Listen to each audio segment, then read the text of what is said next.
नमस्कार, हामी देखापट्टि विशेषमा छौँ। देखापट्टि विशेषमा यहाँलाई स्वागत छ। अहिले कोरोना संक्रमणको भाइरस दोस्रो लहरमा संक्रमित हुने संख्या दिनानुदिन बढ्दै गइरहेको छ। खास गरी छिमेकी मुलुक भारतमा विश्वकै नयाँ रेकर्ड कायम भइरहँदा नेपाल र भारतको बीचमा भएको खुला सिमानाका कारण नेपालमा पनि भोलिको दिनमा भयावह अवस्था आउन सक्ने त होइन भनेर चर्चा सुरु भइसकेको छ र केही परिणाम पनि देखिन थालेको छ। विगतको तुलनामा अहिले दिनानुदिन कोरोना संक्रमितहरूको संख्या बढ्दै गइरहेको छ र पछिल्लो एउटा तथ्याङ्क हेर्ने हो भने प्रत्येक 4 जनामा एकजना भारतीय नागरिकमा पनि नेपालमा कोरोना पोजिटिभ देखिएको रिपोर्ट छ नेपाल सरकारको स्वास्थ्य मन्त्रालयको।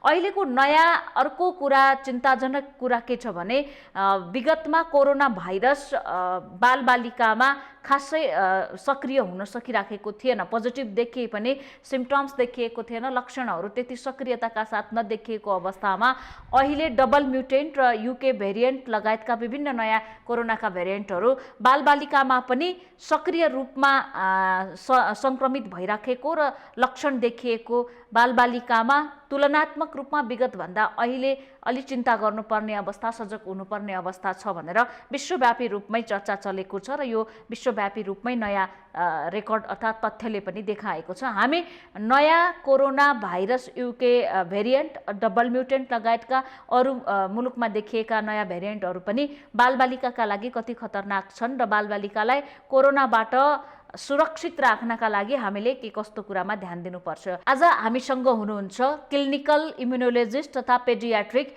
रिउमाटोलोजिस्ट धर्मागत भट्टराई। डाक्टर साहब, यहाँलाई स्वागत छ। धन्यवाद। अब यो अहिलेको नयाँ भेरिएन्टहरू र डबल म्युटेन्ट बच्चाहरूका लागि अलि विगतको तुलनामा खतरनाक छ भन्ने कुरा छ, यो कति सत्य हो? हजुर, अब यसको लागि एकचोटि तथ्याङ्कलाई रिभ्यू गरौँ है त। हजुर, पहिलाको जुन हाम्रो लगभग गत वर्षको मार्चदेखि लकडाउन सुरु भएको थियो, त्यति बेलादेखिको तथ्याङ्कले अक्टोबर 2020मा मेजर पब्लिकेसन्सहरूमा, मेडिकल पब्लिकेसनहरूमा आएको तथ्याङ्क अनुसार बच्चामा अत्यन्तै कम कोरोना भाइरसको सङ्क्रमण देखिएको थियो। त्यति बेला 2020 अक्टोबरको पब्लिकेसनको कुरा गर्ने हो भने 7% टोटल केसमा 7% पपुलेसनलाई अमेरिकाको मात्रै अमेरिकन एकाडेमी अफ पेडियाट्रिक्सले प्रकाशित गरेको डाटा अनुसार टोटल वर्ल्डमा 7%लाई बच्चालाई इन्फेक्सन भएको देखिएको थियो। अहिलेको रिसेन्ट डाटा जुन यो अहिले दोस्रो लहर हामीमा फैलिसक्यो, त्योभन्दा केही समय पहिलाको कुरा गर्ने हो भने 3.6 मिलियन चिल्ड्रेन अमेरिकाको डाटा है, यो अमेरिकन एकाडेमी अफ पेडियाट्रिक्सले निकालेको डाटालाई हेर्ने हो भने त्यसमा 3.6 मिलियन भनेको करिब 36 लाख। त्यसले चाहिँ 13.6% अमेरिकाको, किनभने अमेरिकामा सबभन्दा बढी कोरोना पोजिटिभको केस देखिएको थियो, त्यसमा 13.6% बच्चाहरू थिए। भनेको करिब हामीले के बुझ्न सक्छौँ भने 85देखि 90% बच्चाहरू चाहिँ कोरोना सङ्क्रमित थियो। तर विश्वभरिको कुरा गर्ने हो भने, विश्वभरिको डाटाको कुरा गर्ने हो भने 11% जति, यो चाहिँ मार्च 2021सम्मको डाटा हेर्ने हो भने 11% चाहिँ टोटल केसमा पेडियाट्रिक पपुलेसन थियो, बच्चाको पपुलेसन थियो। तर अहिले अप्रिलमा आएर यो फिगर कसरी चेन्ज भयो भने, अब म दुईटै कुरा भन्छु, किनभने सबभन्दा बढी कोरोना सङ्क्रमण बढी देखिएको अमेरिका, इन्डिया र केही देशहरू, ब्राजिल लगायत केही देशहरू छन्। तिनीहरूको सबै डाटालाई एकचोटि खेलाउँ। अमेरिकाको डाटाले अहिले के भन्छ भने अप्रिल 15 तारिकसम्मको डाटालाई हेर्ने हो भने 6% इन्क्रिज भएको छ, सडनली बढेको छ। अप्रिल 1 देखि अप्रिल 15सम्ममै 6%ले बढेको छ। र इन्डियाको अहिले भर्खरै, त्यो चाहिँ मेडिकल पब्लिकेसनहरूमा आएको छैन, न्युजहरूमा आएको छ। तर ती न्युजहरूलाई कोट गरेर हाम्रो मेडिकल साइट्सहरूले पनि न्युज रिपोर्टहरूलाई कोट गरेर के लेखेका छन् भने इन्डियामा 20देखि 40%सम्म टोटल पोजिटिभ केसहरूमध्ये 20देखि 40%सम्मको हिस्सा चाहिँ बच्चाको देखिएको छ भनेर। यो विगतको तुलनामा कोरोना भाइरस बच्चाहरूमा सक्रिय स्पिडली भइरहेको छ भनेर बुझ्न सकिन्छ। हजुर, एक्ज्याक्टली। बच्चामा पहिला जति सङ्क्रमण दर थियो त्यो डेफिनेटली बढेको छ, यसमा कुनै शङ्का छैन। किनभने अमेरिका, ब्राजिल, सिङ्गापुर, इन्डिया जति देशहरूले आफ्नो मेडिकल पब्लिकेसनमा र न्युज रिपोर्ट्सहरूमा जति डाटा देखाएका छन् त्यो अनुसार प्रष्ट छ कि बच्चामा पहिलाभन्दा इन्फेक्सन रेट, सङ्क्रमण दर चाहिँ बढेको छ। त्यसो भए हामीले पनि अब अलिकति सजगता अपनाउनु पर्ने बेला भएको हो। एकदमै बच्चामा पहिला कस्तो भयो भने बच्चामा सङ्क्रमण दर पनि कम, गम्भीर बिमारी हुने दर पनि कम र त्यसले गर्दा आउने मोर्टालिटी मृत्यु दर पनि कम भएको कारणले गर्दा अभिभावकहरूमा एउटा रिल्याक्सनेस देखियो, ल्याक्सिटी देखियो यसअघि। तर अहिलेका यी थुप्रै बदलिँदो परिस्थितिले बच्चामा पनि सङ्क्रमण दर बढ्दै गइरहेको तथ्याङ्कले देखाएको अनुसार र दोस्रो लहर हाम्रै नजिकको छिमेकी देशमा दोस्रो लहर भयावह स्थितिमा बढेको कारणले गर्दा हामी अभिभावकहरू र सम्पूर्ण चिकित्सकहरू पनि बच्चामा पनि यसको सङ्क्रमण दर चिन्ताजनक हुनसक्छ भनेर सचेत हुन जरुरी छ। धेरैजसो विद्यालय नै बन्द गरिएको छैन। अहिलेको परिस्थिति के छ भने वेट एन्ड सी, पर्ख र हेरको अवस्थामा रहेका कारणले एकैचोटि भयावह परिस्थिति आउन सक्ने सम्भावना रहला कि नरहला? म यसमा दुईटा कुरा भन्न चाहन्छु। एउटा कुरा त हामीले आफूले गर्ने प्रिकसनहरू लिन एकदमै जरुरी छ, किनभने हामी ओपन बोर्डरमा छौँ। भारतबाट आउने यात्रुहरूको सङ्ख्या, हाम्रै देशका नागरिकहरूको सङ्ख्या पनि बढ्दो छ। त्यस कारणले हामी सजग हुनु त छ नै। अब बच्चाको मात्रै कुरा गर्दा 4वटा कुरा यसमा एकदमै इम्पोर्टेन्ट छ। पहिलो कुरा, हाम्रोमा पछिल्लो सालको यही बेलातिर केसहरू कम थिए, तर हामीभित्र सजगता र हामीभित्रको डर बढी थियो। तर अहिले कस्तो देखिएको छ भने मैले बाटोमा, सडकमा, स्कुलमा, मन्दिरमा जताततै मास्कप्रति त्यति ध्यान नदिएको, हाइजिनमा ध्यान नदिएको, अनि पोहोर जतिको त्यति सिरियसली कोरोना भाइरसको इन्फेक्सनलाई नलिएको र सङ्क्रमण बढ्ला कि भनेर सचेतना पनि नदेखाइएको जस्तो त्यो जनमानसमा देख्छु। यो कुरा दुःखद हो। यो हाम्रो जुन मेन्टालिटी छ त्यसलाई चेन्ज गर्न जरुरी छ र बच्चाको मातहतमा प्यारेन्ट्सहरू अलिकति रिल्याक्स्ड, अलिकति बच्चामा त हुँदैन नि त, बच्चामा त त्यति सिरियस हुँदैन, धेरै फैलिँदा पनि फैलिँदैन भन्ने एउटा विचार राखेको, यो गलत विचारले गर्दाखेरि पनि एउटा दुर्घटना, यो हाम्रो भयावह स्थिति बढ्न सक्छ। दोस्रो के छ भने बच्चाहरू त भ्याक्सिनेटेड छैनन्। अहिले हेर्नुहोस्, यसको कारणहरू वैज्ञानिकहरूले खोजिरहेछन् कि किन बच्चामा बढ्यो त। एउटा त म्युटेन्ट भाइरस, जो भाइरसले आफ्नो रूप बदल्दैछ विभिन्न ठाउँमा। अहिले त भर्खरै मात्रै न्युज आएको छ हिजो, एउटा बेङ्गाल स्ट्रेन भन्ने ट्रिपल म्युटेन्ट, डबल मात्रै होइन, ट्रिपल म्युटेन्ट, त्यो चाहिँ युएसए, फिनल्यान्ड, सिङ्गापुर, युएस, त्यसपछि बङ्गालमा भेटिएको छ। अब यस्तो ट्रिपल म्युटेन्ट भाइरसले कसरी बिहेभ गर्छ, हाम्रो शरीरभित्र छिरेपछि त्यसले कसरी चाहिँ आफ्नो रूप देखाउँछ र हामीलाई कतिसम्म गम्भीर बनाउँछ भन्ने कुरा वैज्ञानिकहरूलाई पनि थाहा छैन। त्यसकारण यसको सबभन्दा सजिलो उपाय भनेको हामीले प्रिकसन लिने हो। हामीले सरकारले आफ्ना सम्पूर्ण तयारीहरूलाई अझ चुस्त मजबुत बनाउने र हामीले लिने। यो 4वटा कुरा मैले जुन भने, एउटा म्युटेसन हुनु, उत्परिवर्तन हुनु, दोस्रो बच्चाहरू सबै अनभ्याक्सिनेटेड छन्, संसारभरिका बच्चाहरू कोही पनि भ्याक्सिनेटेड छैनन्। तेस्रो, बच्चाहरूका प्यारेन्ट्सहरू अलिकति रिल्याक्स छन्, बच्चामा त हुँदैन भनेर। अनि अर्को, हामीले जति प्रिकसन लिनुपर्ने थियो हरेक क्षेत्रमा, जस्तो पोहोर साल यही बेलामा लकडाउन थियो, सबै कुराहरू कन्ट्रोलमा थिए, यी सबै कुराहरू अहिले छैनन्। यो 4वटा कुराले गर्दा हाम्रो देशमा र हाम्रो यही जनमानसमा पनि बच्चामा पनि ठुलो मान्छेमा जस्तै भयावह स्थिति आउने त होइन भन्ने कुरा एउटा यो तथ्याङ्कको सूचकाङ्कले देखाउँछ। अब यहाँ त इम्युनोलोजिस्ट नै, क्लिनिकल इम्युनोलोजिस्ट नै भएका कारणले पेडियाट्रिक बच्चाहरूको इम्युनिटी पावर चाहिँ कसरी बढाउने त? कोरोनाको सिधै कनेक्सन इम्युनिटीसँग छ हाम्रो शरीरभित्र रहेको, हामीले के गर्नुपर्छ अहिलेको अवस्थामा? हजुर, अब हामी दुईटा कुरा डिस्कस गरौँ यसमा। इम्युनिटी पावर भनेको धेरैजसो जन्मजात निर्धारित हुन्छ। हाम्रो जिन, वंशाणुमा, हाम्रो शरीरभित्र हाम्रो हरेक ट्रेटलाई, हरेक प्रोटिन प्रोडक्सनलाई हाम्रो शरीरको कस्तो रूप दिने, कस्तो काम गर्ने भन्ने कुरा प्रेडिक्सन गर्ने पहिले वंशाणुमा त्यो निहित इन्फर्मेसन हुन्छ। त्यसको इन्फर्मेसनको आधारमा नै हाम्रो शरीरले काम गर्ने हो र हाम्रो शरीरको इम्युनिटी धेरैजसो बल्कमा त्यो जन्मजात जिनमा भएको इन्फर्मेसनले निर्धारण गर्छ। त्यसकारण त्यसलाई चेन्ज गर्न सकिँदैन। अब दोस्रो कुरा, हामीले बाहिरबाट चेन्ज गर्न सक्ने कुरा के हो त? हाम्रो इम्युनिटीलाई हामीले मोडिफाई कसरी गर्न सक्छौँ त भन्दाखेरि त्यसमा सबभन्दा ठुलो कुरा भनेको न्युट्रिसन हो, पोषणमा हाम्रो, जस्तो मैले भन्दै आएको कुरा हो, पोषणमा हाम्रो शरीरलाई सन्तुलित भोजनको जरुरत पर्छ र त्यसका 7वटा जनरली 7वटा अङ्ग हुन्छन्, carbohydrate, protein, fat, mineral, vitamin, पानी र फाइबर भनेर यसरी 7 भागमा निर्धारण गरिएको हुन्छ। यी कुरा भएका खानाहरूलाई सन्तुलित भोजन भनिन्छ। त्यो सन्तुलित भोजन जति मात्रामा, जति फ्रिक्वेन्सीमा बच्चालाई चाहिने हो या ठुलो मान्छेलाई पनि चाहिने हो, त्यो हामीलाई भएन भने कुपोषण हुन्छ। र जति बेला कुपोषण हुन्छ, मालन्युट्रिसन, त्यो कुपोषित व्यक्ति चाहे त्यो अन्डर न्युट्रिसन होस् या ओभर न्युट्रिसन होस्, न्युट्रिसन बढी हुनु पनि हानिकारक हुन्छ, कम हुनु पनि हानिकारक हुन्छ। यो दुईटै कन्डिसनमा हाम्रो इम्युन सिस्टम अलिकति कमजोर हुन्छ। एउटा पोषण भयो। दोस्रो निद्रा। हामीलाई पर्याप्त निद्राको जरुरत पर्छ। जति बेला हामी स्लिप डिप्राइभ्ड, जति बेला निदबाट वञ्चित हुन्छौँ, त्यति बेला हाम्रो शरीरको इन्नेट इम्युनिटी, इन्नेट भनेको कुनै स्पेसिफिक मेमोरी बिना काम गर्ने इम्युनिटी, र अर्को हुन्छ एडाप्टिभ इम्युनिटी जो मेमोरीको बेसमा काम गर्ने हुन्छ। यो दुईटै कुरा विक हुन्छ। दोस्रो यो भयो। तेस्रो स्ट्रेसलेस लाइफ। हामीले जति बेला स्ट्रेस लिन्छौँ, हाम्रा शरीरका कोषहरू, हाम्रो शरीर कोषले बनेको हुन्छ र ती कोषहरूमा पनि स्ट्रेस हुन्छ, र कोष जति बेला स्ट्रेस्ड हुन्छ त्यसले आफ्नो फुल फङ्सन, आफ्नो पूर्ण काम देखाउन सक्दैन।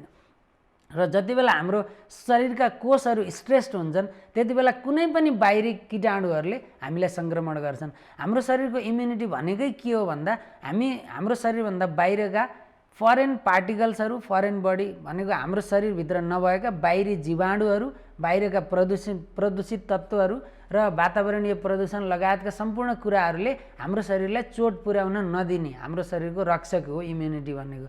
यो दुईटै इम्युनिटीको त्यो दुईटै पाटो मैले जुन भने, मेमोरीले काम गर्ने र मेमोरीले नगर्ने, यो दुईटै कुरालाई, यो सबै कुराको ब्यालेन्स जरुरत पर्छ।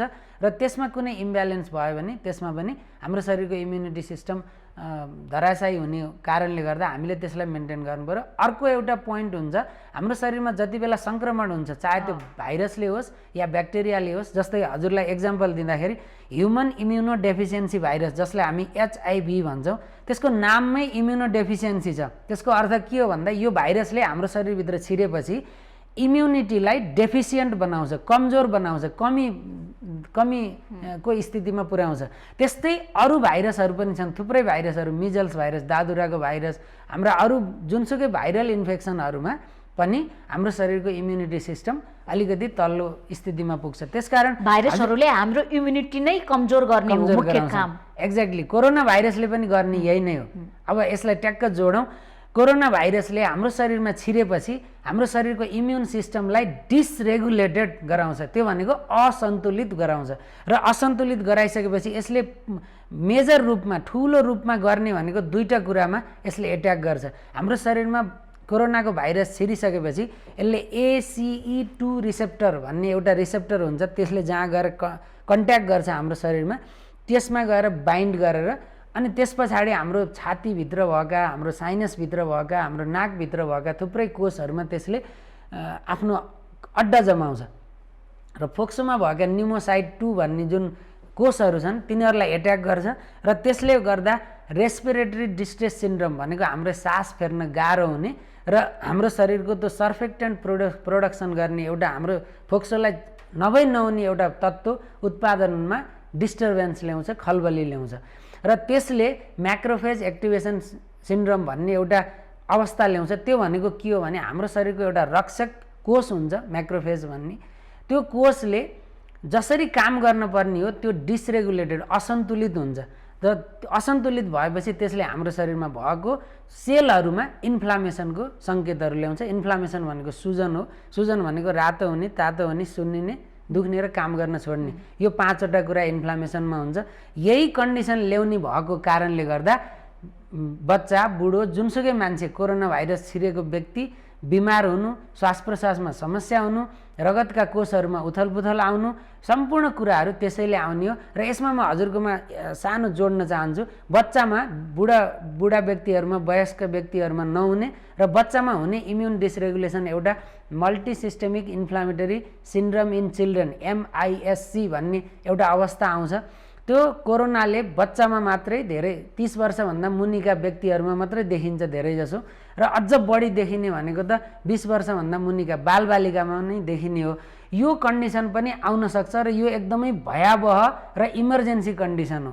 यो कुरा पनि हाम्रो जनमानसले बुझेको छैन, किनभने हामीमा इम्युनोलोजिकल अवेरनेस जनतामा र चिकित्सकहरूमा पनि कम छ। मैले धेरै प्लेटफर्महरूमा यो इम्युन डिसरेगुलेसनको कुरा गर्दा पनि यसलाई धेरै सिरियसली लिएको छैन। त्यही भएर अहिले कोरोनाको सम्बन्धमा बच्चामा दुईटा रिस्क छन्।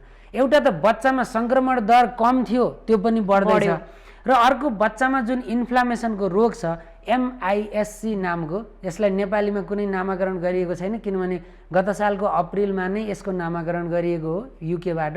त्यसकारण यी दुईटै कन्डिसनको लागि एउटा तत्काल हुने इन्फेक्सन र एउटा दीर्घकालीन हुने इन्फेक्सन, यो दुईटै कुराको लागि हामी सचेत हुन जरुरी छ। अहिले नै हेर्ने हो भने पनि कोरोना सङ्क्रमित भएर निको भएकाहरूमा पनि मानसिक लगायतका समस्याहरू देखिएका छन्, फोक्सोमा समस्या देखिएको छ भन्ने गरिराखेका छौँ भनेपछि अब यो समस्या पनि बढ्न सक्छ बालबालिकामा भनेर सचेत हुनुपर्छ। एकदमै हजुरले भनेको कन्डिसनलाई लङ कोभिड भन्छ।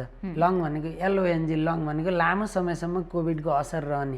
यस्तो बच्चामा सङ्क्रमण दर नै कम भएको र बुढा र वयस्क व्यक्तिहरूमा बढी भएको कारणले त्यो बुढो वयस्क पपुलेसनमा बढी देखिएको थियो। अब हजुरलाई तथ्याङ्क अनुसार म भन्छु, संसारको टोटल जति कोरोना इन्फेक्टेड थिए त्यो केसहरूमा मैले 13.6% अमेरिकामा र टोटल वर्ल्डमा 11%मा भने, र हामीले हस्पिटलाइजको कुरा गर्ने हो भने सबै कोभिड भएर हस्पिटलाइज भएको पपुलेसनको पर्सेन्ट हिसाब गर्ने हो भने 0.06% मात्रै बच्चा थिए।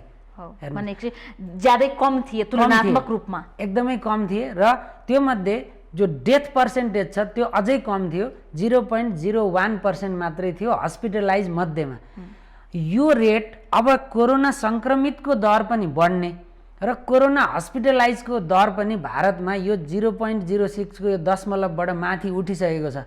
त्यसकारण हस्पिटलाइजको सङ्ख्या र सङ्क्रमितको सङ्ख्या बढ्नुसँगै बच्चामा मृत्यु दर पनि बढ्न सक्ने टड्कारो सङ्केत देखिएको छ। भारतमा त्यो देखिया छ भने हामी त निकै नजिक छौँ। अहिलेसम्म हाम्रो सीमा सिल हुन सकेका छैन, आवत जावत खुल्ला रूपमा भइरहेको छ। यस्तो अवस्थामा त अब हामी पनि त्यो जोखिममा त निकै नजिक पुग्यौँ भन्ने हो। हजुर, हामीसँग सबभन्दा ठुलो कुरा त अहिले ठ्याक्कै मैले प्रमुलगेट गर्नको लागि कुनै डाटा छैन, तथ्याङ्क छैन, तर अहिले पनि हामी जस्तै हामीले केयर गरिरहेका अस्पतालहरूमा र पश्चिम नेपालबाट आएका डाटाहरूमा, भरतपुरबाट आएका डाटाहरूमा हेर्ने हो भने बच्चाको सङ्क्रमण बढेको छ। तर अहिले हामीले तथ्याङ्कलाई बाहिर निकाल्न, पर्सेन्टेज निकाल्न सक्ने स्थितिमा छैनौँ। तर पहिलाभन्दा बच्चामा बढी सङ्क्रमण देखिएको हो कि भन्ने एउटा सङ्केत हामी सामान्य डाटाहरूमा जस्तै सचेत हुनुपर्ने कन्डिसन देखिएको छ। तर त्यो डाटा अनुसार पब्लिकमा र अरू सम्पूर्ण जनमानसमा र सबै व्यक्तिहरू जसले त्यसप्रति ध्यान दिनुपर्ने हो त्यसमा ध्यान नदिएको हो कि भन्ने चाहिँ खड्केको लाग्छ। यहाँले सुरुमा के भन्नुभयो भने इम्युनिटीको कुरा गर्ने हो भने केही वंशाणुगत रूपमा हामी इम्युनिटी प्राप्त गर्छौँ, केही कुराहरू पछि हामी प्राप्त गर्छौँ। अहिले कोरोना सङ्क्रमण भइहाल्यो या नहोस् भनेर हामीले बालबालिकालाई खुवाउने हो भने कतिपय बालबालिका त खाने उमेर समूहका हुन्छन्, सम्झाइ बुझाइ गर्दाखेरि खान सक्छन्। भर्खरकै बालबालिकाहरू त बोल्न सक्दैनन्, हामीले भनेको पनि बुझ्न सक्दैनन्। उनीहरूलाई चाहिँ कसरी हामीले यो इम्युनिटी पावर बढाउने त, त्यो समूहका जो बोल्न सक्दैनन् र बुझ्दैनन् पनि? एकदम, अब हजुरले भनेको बोल्न नसक्ने भनेको इन्फ्यान्ट्सहरू लेस देन 1 इयर जस्तो भयो, 1 वर्ष मुनिका बच्चाहरू, इभन 2 वर्षको बच्चाले पनि नबोल्ला।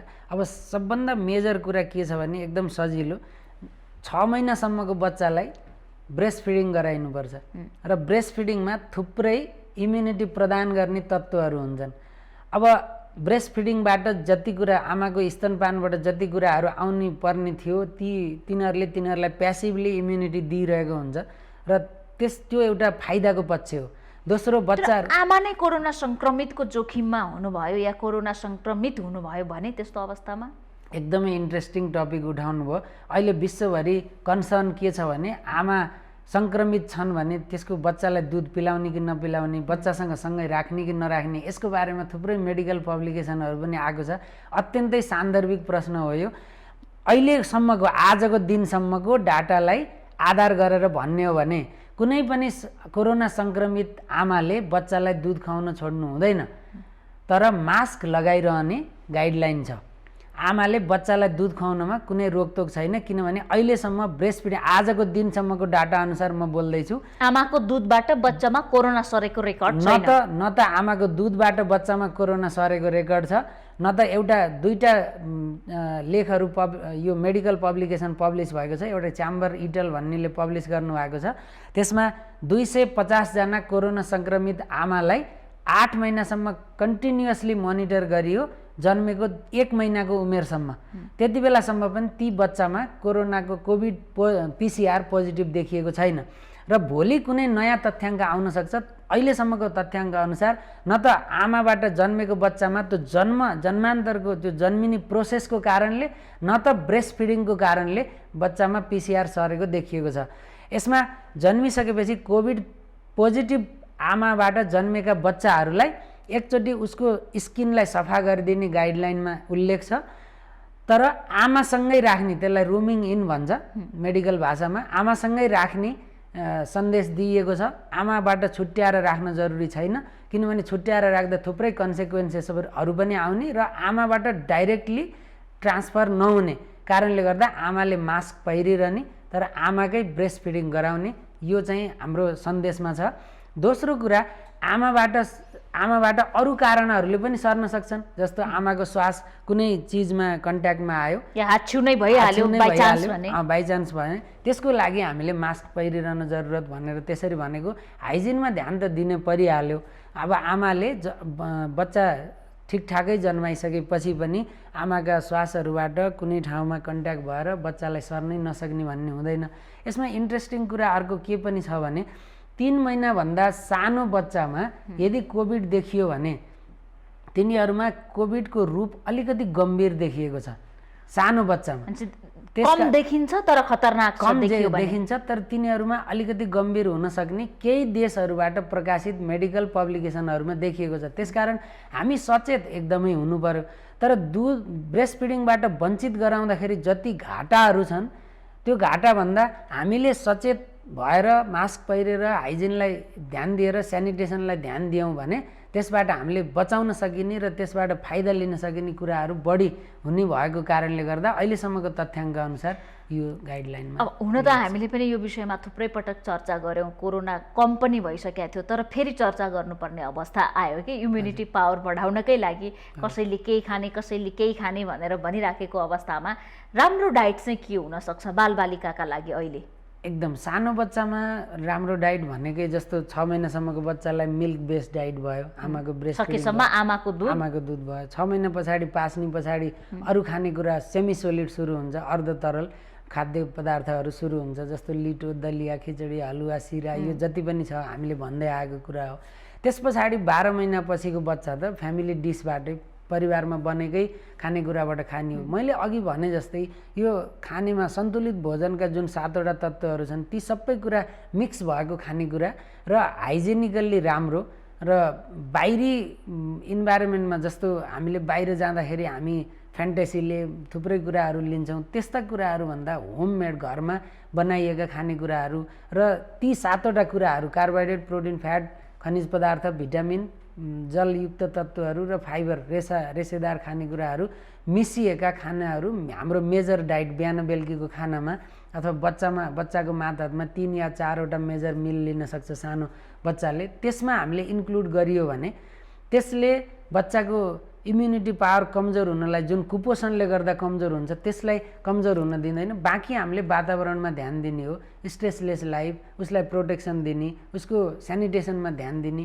यिनै कुराहरूले नै बचाउने हो। किनभने केही कुराहरू, केही तत्त्वहरूलाई इम्युन बुस्टरको रूपमा व्याख्या गरिएको छ तर तिनीहरूमा एकदमै हार्डकोर इभिडेन्सहरू छैन। जस्तै म हजुरलाई एक्जाम्पल दिन्छु, vitamin D, vitamin C, zinc, selenium जस्ता कम्पाउन्डहरूलाई इम्युन बुस्टरको रूपमा व्यक्त गरिएको छ कतिपय मेडिकल पब्लिकेसनमा पनि। तर तिनीहरूले अहिलेसम्म एकदम चुस्त रूपमा यो खुवाउँदैमा यसलाई कसरी बुझिनुहुन्न भने मैले त मेरो बच्चालाई vitamin C, vitamin D, zinc, vitamin ईहरू दिएको छु, अब मेरो बच्चालाई कुनै भाइरल इन्फेक्सन हुँदैन भनेर यसलाई यसरी बुझिनु हुँदैन। यिनीहरू भनेको सामान्य रूपमा केही टेवा पुर्याउने तत्त्वहरू मात्रै हुन्। त्यसकारण मुख्य रूपमा टेवा पुर्याउने तत्त्वहरू भनेको मैले माथि भनेका 4वटा कुराहरू नै हो। तर सामान्य रूपमा टेवा पुर्याउने भनेको खनिज पदार्थ, भिटामिनहरू, यी मैले जुन नामहरू भने तिनीहरूलाई सामान्य रूपमा प्रयोग चाहिँ गरिएको छ। तर त्यो एकदमै यो खुवाउने बित्तिकै भाइरल इन्फेक्सन हुँदैन भन्ने त्यस्तो कुनै मेडिसिन या कुनै तत्त्वहरू या त्यस्तो कुनै छैन। भ्याक्सिन अब भ्याक्सिनको कुरा उठाउनु भयो, एकदम यो अति नै सान्दर्भिक कुरा। जनमानसमा मैले भन्नै चाहेको कुरा के छ भने अहिले कस्तो भ्रम फैलिएको छ भने मैले कुनै व्यक्तिलाई भ्याक्सिन लगाइएको थियो र पनि कोरोना भाइरल इन्फेक्सन भयो भनेर कतिपय न्युजमा आएको देख्छु। यो भ्रम के हटाउँ भने संसारको कुनै पनि भ्याक्सिन 100% सक्सेसफुल हुँदैन। 100% सक्सेसफुल हुने कुनै पनि भ्याक्सिन नहुने कारणले गर्दा हामी भ्याक्सिनेटेड भयौँ भने त्यसको प्रोटेक्सन, त्यसको इफिकेसी, त्यसको इफेक्टिभनेस 90, 95, 96, 99% होला, तर 100% हुँदैन। र त्यो 100मा बाँकी रहेको पर्सेन्टमा हाम्रै बच्चा, हाम्रै ठुलो मान्छे, हाम्रा वयस्कहरू पर्न सक्छन्। त्यसकारण हामीले कोरोनाको विरुद्ध लिने प्राइमरी प्रोटेक्सन जो मास्क हुन्छ, सेनिटेसन हुन्छ, हामीले प्रिकसन, यो प्रिकसनलाई कहिल्यै पनि छोड्नु हुँदैन। मैले भ्याक्सिन लगाएको छु भन्दैमा हामीले प्रिकसनका मेजरहरू छोड्नु हुँदैन। अब म के भन्छु भने अर्को यसैमा हजुरले एकदमै अहिले पब्लिकमा भएको मिसकन्सेप्सन जसलाई तोड्न जरुरी छ त्यसलाई, भ्याक्सिन अत्यन्तै प्रभावकारी कुरा हो, भ्याक्सिन लगाउनु अत्यन्तै राम्रो कुरा हो। भ्याक्सिनले हामीलाई ठुलो भरोसा दिन्छ, ठुलो आँट दिन्छ, हाम्रो शरीरको इम्युनिटी सिस्टमलाई मजबुत बनाउँछ। तर बनाउँदै पनि भ्याक्सिनको इफेक्टिभनेस र इफिकेसी 90, 95 या कुनै भ्याक्सिनको कम होला, 68% पनि छ एउटा भ्याक्सिनको। त्यो सबै पर्सेन्टेजभन्दा माथि बाहिर पनि हामी पर्न सक्छौँ भन्ने कुरालाई हामीले कहिल्यै पनि नजरअन्दाज गर्नु हुँदैन। एउटा दोस्रो कुरा, हाम्रो अहिलेसम्मका जति पनि कोरोना भाइरल भ्याक्सिनहरू छन् तिनीहरूले हाम्रो शरीरमा कोरोना भाइरस छिर्नै नदिने होइनन्। त्यसलाई स्टेरिलाइजिङ इम्युनिटी भनिन्छ। यो कोरोना भाइरसको जुन भ्याक्सिनहरू छन्, जति पनि भ्याक्सिनहरू आएका छन् अहिले, थुप्रै भ्याक्सिनहरू, थरीथरीका भ्याक्सिनहरू आएका छन्, तिनीहरूले अहिलेसम्म प्रमाणित रूपमा स्टेरिलाइजिङ इम्युनिटी दिएको छैन। त्यो भनेको स्टेरिलाइजिङ इम्युनिटी भनेको कोरोना जहाँ छिर्छ त्यहीँ नै त्यसलाई सखाप पार्ने। जस्तो नाकमा आएर कोरोना भाइरसको कीटाणु बस्यो या साइनसमा बस्यो, फोक्सोको कोषहरूमा बस्यो भने त्यसलाई त्यहाँ निर्मूलै पार्ने, त्यस्तो स्टेरिलाइजिङ इम्युनिटी होइन।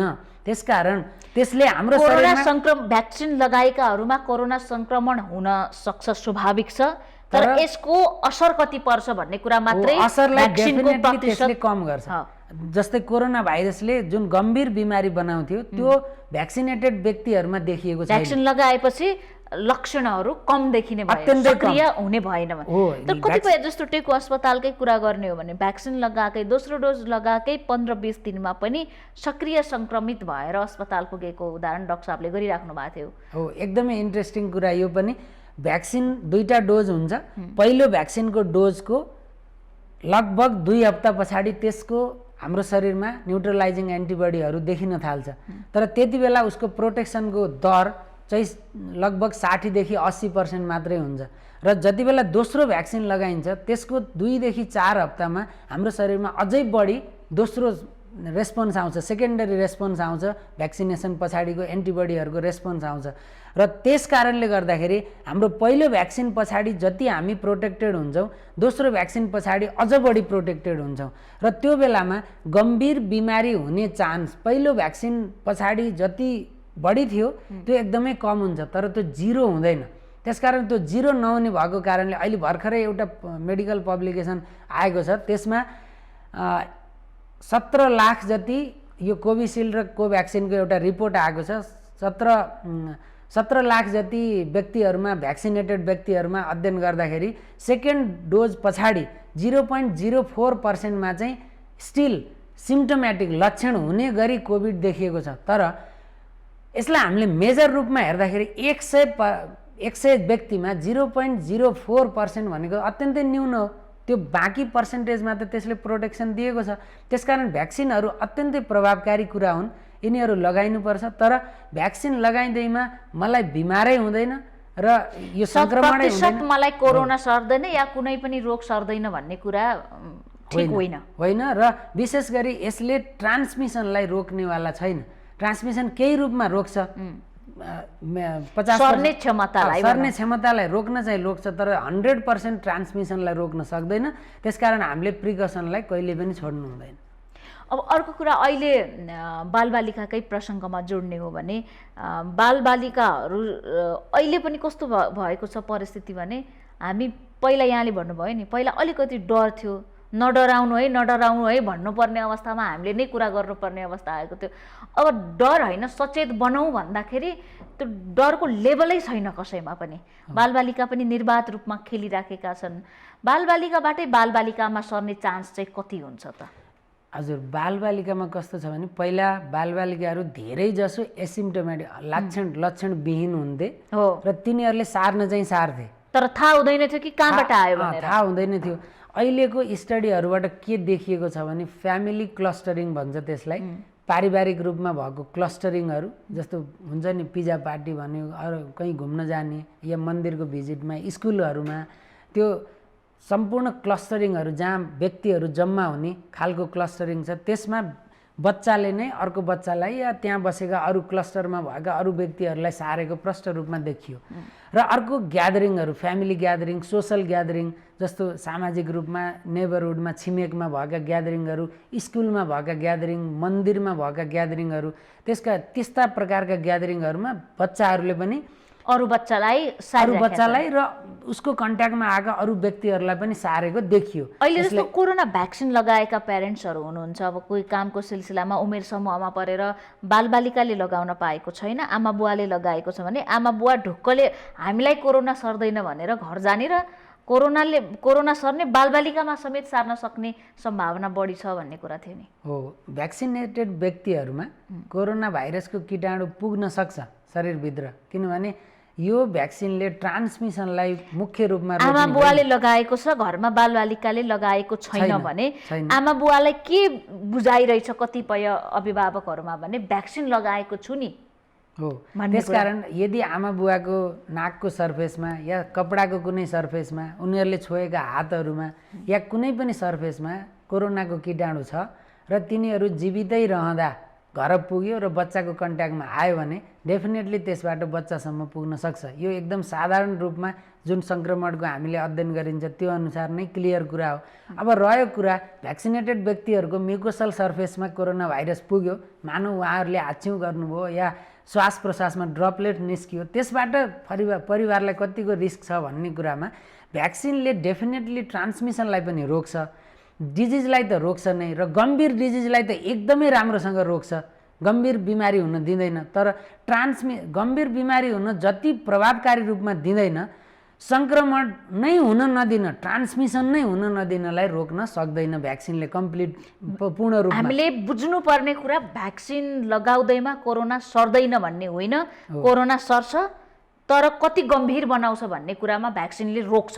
सर्ने रूपलाई केही रूपमा कम गराउँछ, तर पूर्ण रूपमा कम गराउन जति गम्भीर बिमारी हुनुबाट रोक्छ। त्यसकारण हामीले भ्याक्सिनहरू हामीलाई कीटाणु छिरे पनि गम्भीर बिमारी हुन नदिने एउटा कवच हो भन्ने कुरामा बुझौँ। तर ट्रान्समिसन चाहिँ अझै पनि हुनसक्छ है, भ्याक्सिन लगाउँदै पनि मभित्र कीटाणु पनि आउन सक्छ र मैले पनि सार्न सक्छु भन्ने कुरालाई बिर्सिनु भएन। अब अन्त्यमा पनि छौँ, अन्त्यमा आजको दिन खोजेको मुख्य सन्देश नै यहाँले त ट्रिपल म्युटेन्टको पनि कुरा गर्नुभयो र विभिन्न भेरिएन्ट र डबल म्युटेन्ट, अहिले यहाँले भन्नुभयो जस्तो ट्रिपल म्युटेन्ट पनि छ। यसको असर बालबालिकाहरूमा कुन प्रकारले बढ्दै गइराखेको छ र त्यसबाट बच्न चाहिँ के गर्ने? अहिले लगभग 10 भन्दा बढी कोरोनाको भेरिएन्टहरू विश्वव्यापी रूपमा प्रमाणित भइसकेको छ। तीमध्ये अलिकति बढी अध्ययन गरिएका म केही नाम लिन्छु। युके भेरिएन्टलाई B117 भनिन्छ, त्यस्तै B1351 भन्ने साउथ अफ्रिकन भेरिएन्ट भनेर जुन बताइएको छ।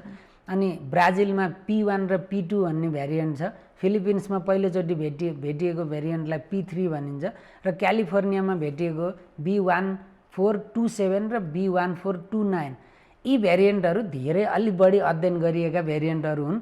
अरू भेरिएन्टहरू पनि छन् जसलाई हामीले डबल भेरिएन्ट भनिन्छ, B1351 सित E484G भन्ने यस्तो प्रकारको थुप्रै नामहरू छ, त्यो क्लिष्ट नामहरू छ। त्यसलाई मैले अहिले धेरै भन्नुभन्दा पनि त्यसको निचोडमा के बुझौँ भन्दाखेरि पहिला सुरुमा युके भेरिएन्ट आयो, त्यसपछि साउथ अफ्रिकन भेरिएन्ट, त्यसपछि ब्राजिल भेरिएन्ट, अनि थुप्रै भेरिएन्टहरू आए। अहिले डबल म्युटेन्ट भनेर भारतमा त्यो फैलिरहेको छ। विश्वका थुप्रै देश, युके, ब्राजिल, भारत, फिनल्यान्ड, थुप्रै ठाउँमा त्यो रिपोर्टेड छ। अहिले भर्खरै हिजोको कुरा गर्दाखेरि ट्रिपल म्युटेन्ट भनेर पनि रिपोर्ट गरिएको छ, न्युजमा मात्रै, मेडिकल पब्लिकेसनमा आइसकेको छैन। यी ट्रिपल म्युटेन्टहरूको कस्तो असर हुन्छ, जस्तो त्यो ACE2 रिसेप्टरलाई कसरी मोडिफाई गर्ला, या बच्चाको शरीरमा त्यसले, किनभने बच्चालाई पहिला बढी प्रोटेक्सन मिलेको छ भन्नुको कारण त बच्चामा त्यो ACE2 रिसेप्टरको लेभलको कारणले गर्दा हो, कम लेभल हुने कारणले गर्दा तिनीहरूमा बाइन्ड नै कम गर्थ्यो भन्ने थियो। अहिले चाहिँ थुप्रै कुराहरू आए, जस्तो बच्चाहरू भ्याक्सिनेटेड छैनन्, बच्चामा एडल्टहरू बढी भ्याक्सिनेटेड छन्, बच्चालाई प्रोटेक्सन कम दिएको छ, मिक्सिङ बढी गराइएको छ, हामीहरू प्यारेन्ट्सहरू कम सचेत छौँ, म्युटेन्ट भेरिएन्ट छ। पहिला जस्तो कतिपय कुराहरू भ्याक्सिनेटेड व्यक्तिहरूमा कन्सर्न उठेको छ कि यो डबल म्युटेन्ट जुन भेरिएन्ट छ त्यसलाई त्यो पहिलाको भ्याक्सिनले पुरै प्रोटेक्सन दिन्छ कि दिँदैन, पहिलाको स्ट्रेनलाई। कोरोनाको रूप परिवर्तन हुने बित्तिकै भ्याक्सिनको काम सही हुन्छ कि हुँदैन भन्ने कुरा डाटाहरू आइसकेको छैन। त्यसकारण डाटा नआउँदा हामीले गर्न सक्ने कुरा के हो त भन्दाखेरि प्रोटेक्सन, प्रिकसन, अरू हामीसँग कुनै उपाय नै छैन। यो ट्रिपल म्युटेन्ट जुन भेरिएन्ट छ त्यसले हाम्रो शरीरमा कसरी बिहेभ गर्छ भन्ने कुरा त स्टडी हुन बाँकी नै छ। त्यो स्टडीको रिपोर्ट आउने बेलासम्म रूप भयावह भइसक्न पनि सक्छ। त्यसकारण यसको लागि हामीले सबभन्दा पहिला प्राइमेरी प्रोटेक्सन लिउँ, जति सकिन्छ भ्याक्सिनेट गर्दै जाउँ। जुनसुकै भ्याक्सिन पनि केही न केही मात्रामा तिनीहरूको प्रोटेक्सन रेट अलग अलग होला, कोही 70%, कोही 80%, कोही 90% होला, तर तिनीहरूले केही न केही प्रोटेक्सन त दिन्छन्। कमसेकम आफू प्रोटेक्टेड भइयो भने हाम्रो सोसाइटीलाई र सोसाइटीमा भएका बच्चाहरूलाई पनि प्रोटेक्ट गर्न सकिन्छ। किनभने बच्चामा डाटाहरू नभएको कारणले अहिले बच्चाहरू भ्याक्सिनेटेड भएका छैनन् र बच्चाको भ्याक्सिनेसनको डाटा कति प्रोटेक्सन छ भनेर आएर बच्चाहरू भ्याक्सिनेट भइसक्ने बेलासम्म ढिलो भइसक्न सक्छ। त्यसकारण यी डबल म्युटेन्ट, ट्रिपल म्युटेन्ट भेरिएन्टहरू अहिले फैलिरहेको अवस्थामा हामीले के बुझौँ भने यिनीहरूले बच्चामा र वयस्कमा पनि कसरी बिहेभ गर्छन् र भ्याक्सिनले कति पर्सेन्ट तिनीहरूलाई प्रोटेक्सन दिन्छ भन्ने कुरा डाटा आइसकेको छैन। त्यसमा हामीले गर्न सक्ने भनेको म्याक्सिमम भ्याक्सिन लिउँ र हामीले ती प्राइमेरी प्रोटेक्सनका मेजरहरूलाई कहिल्यै पनि नछोडौँ। सेनिटाइजर लगाइराखौँ, हात धुने बानी गरिराखौँ र मास्कलाई एकदमै सिरियसली लिउँ र ग्यादरिङलाई कम गरौँ। यति गरियो भने हामी ती ट्रिपल म्युटेन्टहरूसँग पनि हाम्रो कन्ट्याक्ट नै भएन र सङ्क्रमणको दर नै कम भयो भने त्यस पछाडि बचाउन सक्छौँ। अझै पनि भ्याक्सिन भन्दा बढी भरपर्दो हाम्रो प्रिकसन नै हो। हजुर, भ्याक्सिन त हो नै हो, तर प्रिकसन पनि त्यतिकै महत्त्वपूर्ण कुरा छ। भ्याक्सिनले पहिलाको स्ट्रेनमा त डेफिनेटली प्रोटेक्सन गर्छ, त्यसको हामीसँग डाटा छ। डबल म्युटेन्ट, ट्रिपल म्युटेन्ट भेरिएन्टहरूलाई कोरोनाको रूप परिवर्तन हुँदै जाँदा भ्याक्सिन म्याच हुन्छ कि हुँदैन त्योसँग लड्नलाई भन्ने कुरा हो। त्यो डाटाहरू आउला, भोलि त्यसको लागि पनि अर्को भ्याक्सिन पनि आउला, त्यो कुरा त छँदैछ। तर त्योभन्दा पनि सबभन्दा मजबुत प्रोटेक्सन भनेको प्रिकसन हो। त्यो प्रिकसन जुन सावधानी छ त्यसलाई हामीले अंगीकार गर्न छोड्नु हुँदैन। यो महत्त्वपूर्ण समयका लागि धेरै धेरै धन्यवाद यहाँलाई। धन्यवाद। हामी देखापट्टि विशेषमा थियौँ। अहिले कोरोनाको दोस्रो लहर विश्वव्यापी रूपमा बढिरहेको छ र नेपालमा पनि पछिल्लो केही दिनको तथ्याङ्क हेर्ने हो भने दिनानुदिन कोरोना सङ्क्रमितहरूको सङ्ख्या बढ्दै गइरहेको छ। यसमा पनि छिमेकी मुलुक भारतमा कोरोना सङ्क्रमितहरूको सङ्ख्याले दिनानुदिन नयाँ रेकर्डहरू कायम गरिराखेको छ र विश्वमा नै कोरोना सङ्क्रमितको सङ्ख्या धेरै हुने अग्रस्थानमा रहेको भारतसँग हाम्रो खुला सिमाना भएका कारणले यदि हामीले समयमै सचेतता अपनाउन सकेनौँ, प्रिकसन लिन सकेनौँ भने भोलिको दिनमा नेपालमा पनि भयावह अवस्था आउन सक्छ।